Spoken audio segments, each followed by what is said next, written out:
Tujuan dari orang-orang Farisi dan Herodian, tujuan pertama untuk mau menjebak Yesus.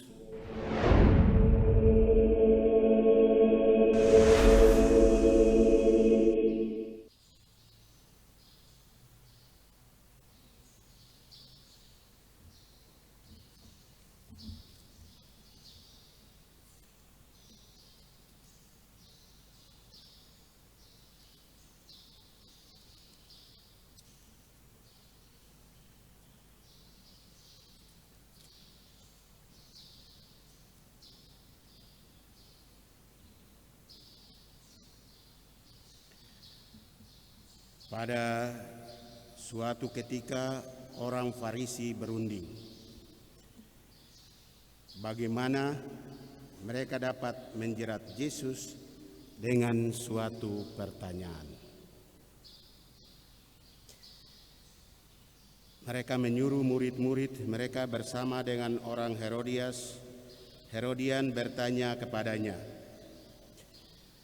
"Guru, kami tahu Engkau adalah seorang yang jujur dan dengan jujur mengajar jalan Allah. Dan engkau tidak takut kepada siapapun juga, sebab engkau tidak mencari muka.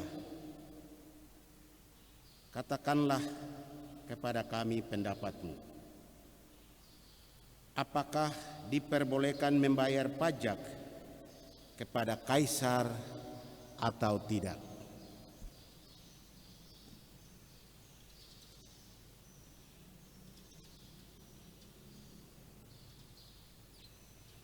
Tetapi Yesus mengetahui kejahatan hati mereka itu lalu berkata, "Mengapa kamu mencobai aku, hai orang-orang munafik?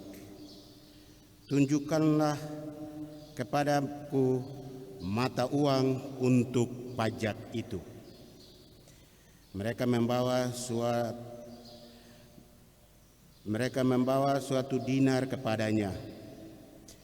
Maka ia bertanya kepada mereka, "Gambar dan tulisan siapakah ini?" Jawab mereka, "Gambar dan tulisan Kaisar."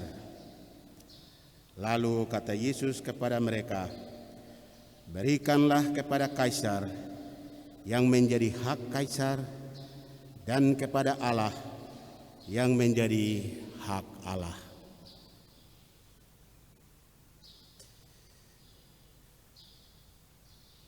Demikianlah Injil Tuhan.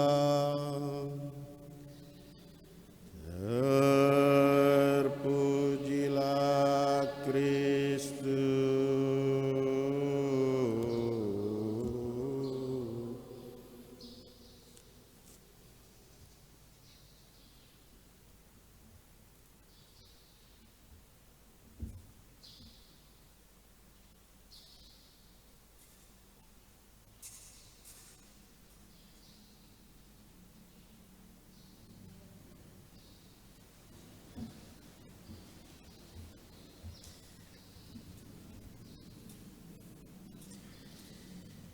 Ibu bapak, saudari-saudara yang dikasihi Tuhan, hari Minggu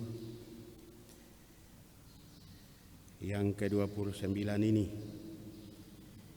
kita mendengar salah satu bacaan yang saya rasa kita sudah paham. Tapi saya mau menambahkan kurang lebih apa yang saya mengerti dengan bacaan ini. Tujuan dari orang-orang Farisi dan Herodian,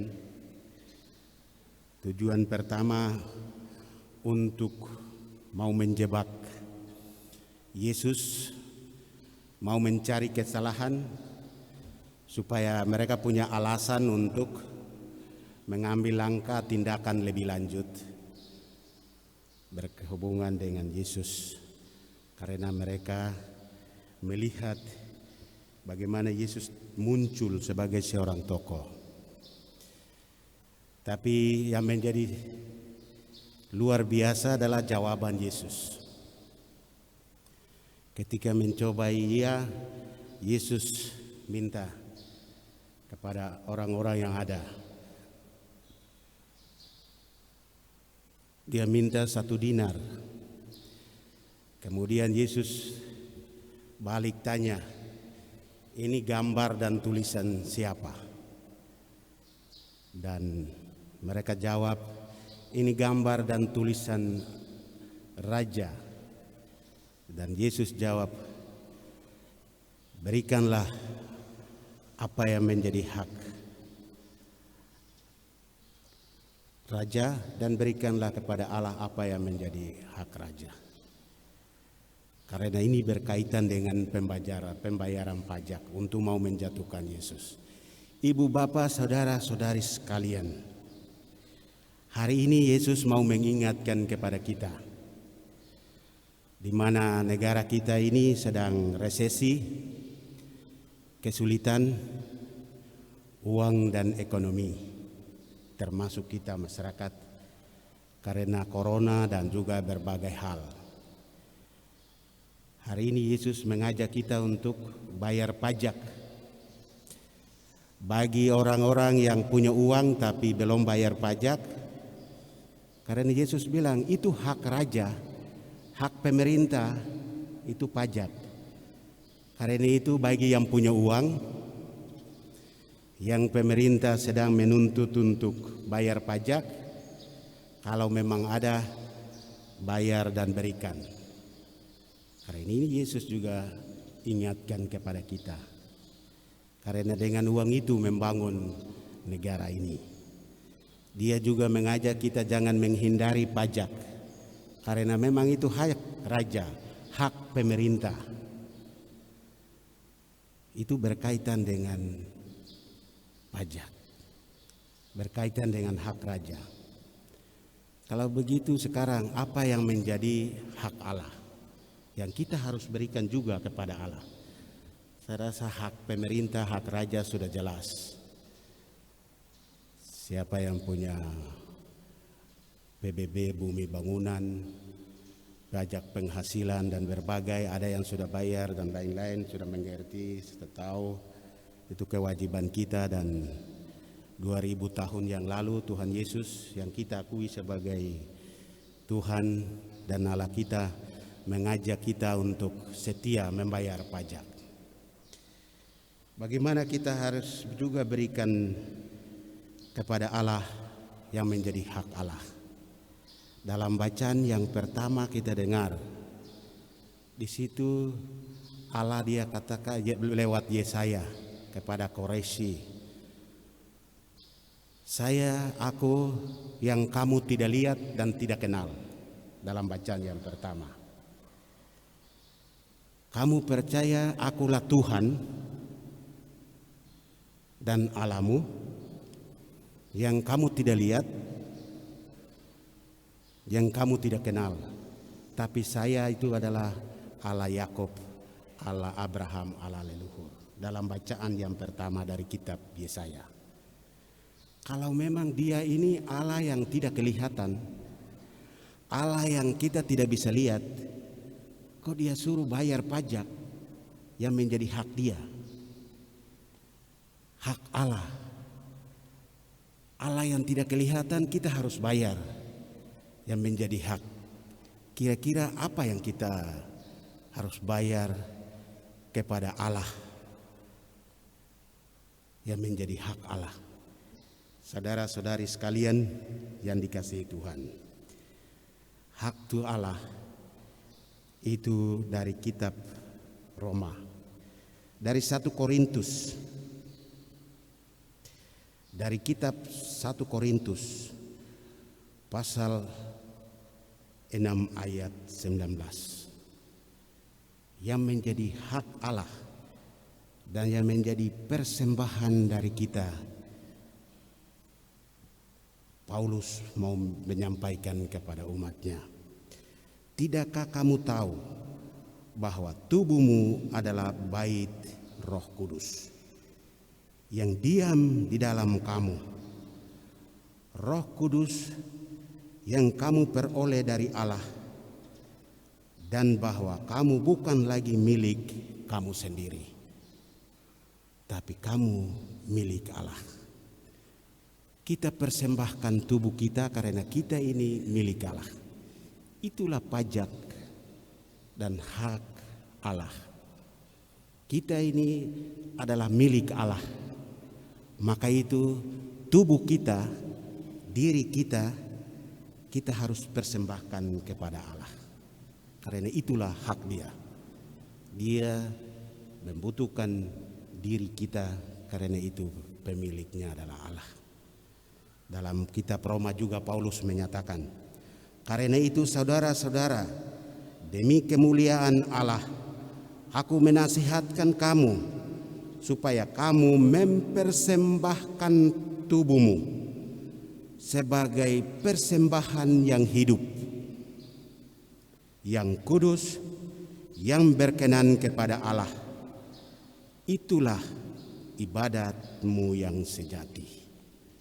Kalau kepada raja, yang menjadi hak raja adalah dolar uang, tapi kepada Allah tubuh kita menjadi persembahan. Maka itu janganlah tubuh kita itu kita cemarkan dengan dosa-dosa duniawi. Ketika tubuh kita cemarkan, kita bukan lagi jadi persembahan untuk Allah, tapi persembahan untuk iblis dan setan.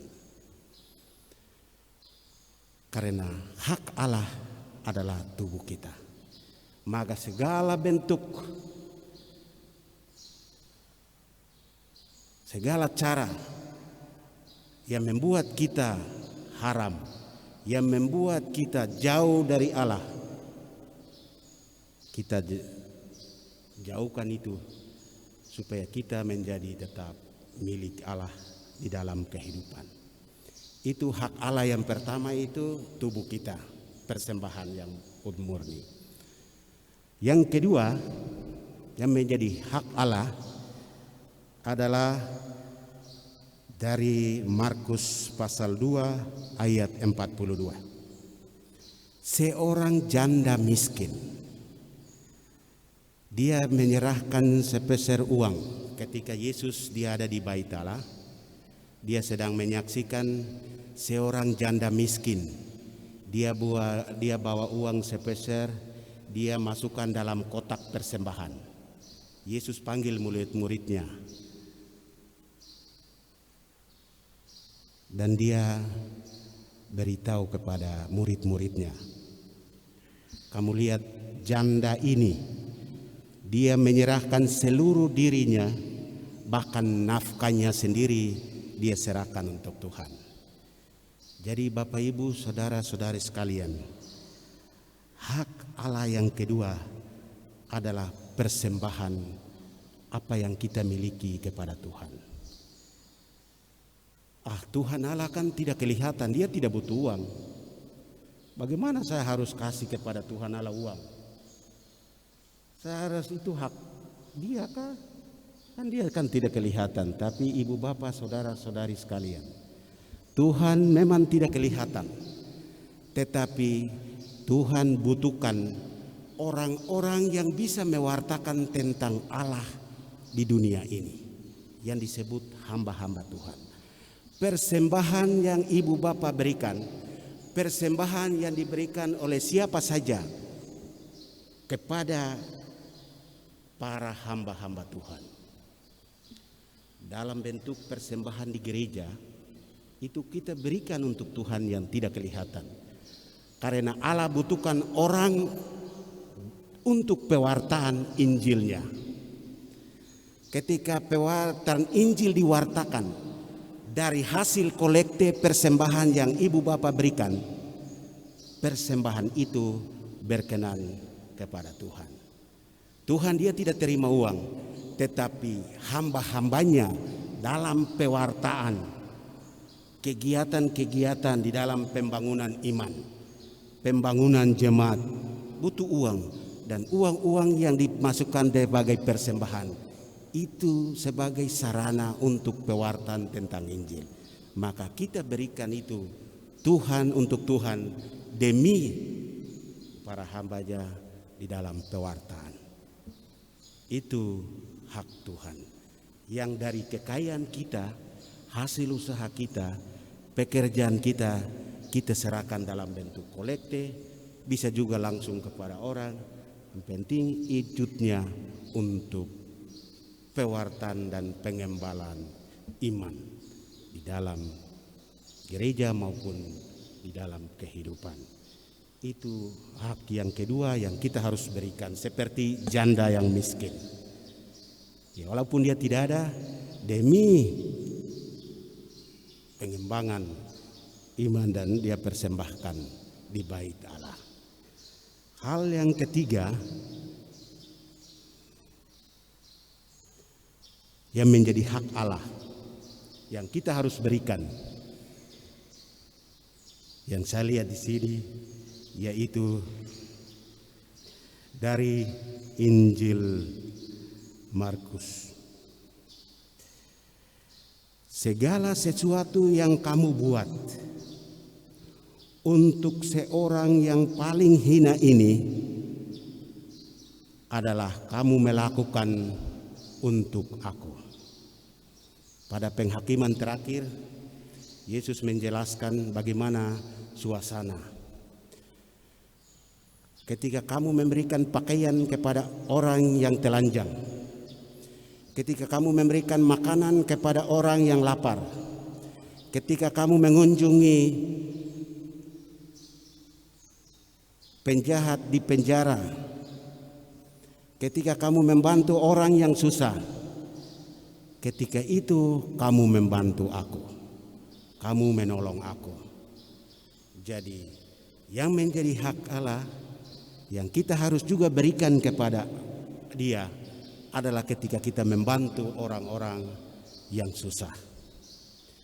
Ketika kita menyerahkan kepada orang yang susah, karena orang yang susah itu adalah milik Allah, maka kita berikan kepada Allah lewat orang yang susah yang menjadi milik Allah itu. Ketika kita menolong orang yang menderita, maka orang yang menderita itu adalah milik Allah. Maka kita membantu Allah dengan yang pemiliknya yang susah di dunia yang nyata ini. Maka 3 hal yang kita harus buat, yang berikan kepada Tuhan Allah sebagai hak Allah. Seperti kepada pemerintah pajak kita bayar berikan untuk kesejahteraan masyarakat, maka kepada Allah kita berikan 3 hal.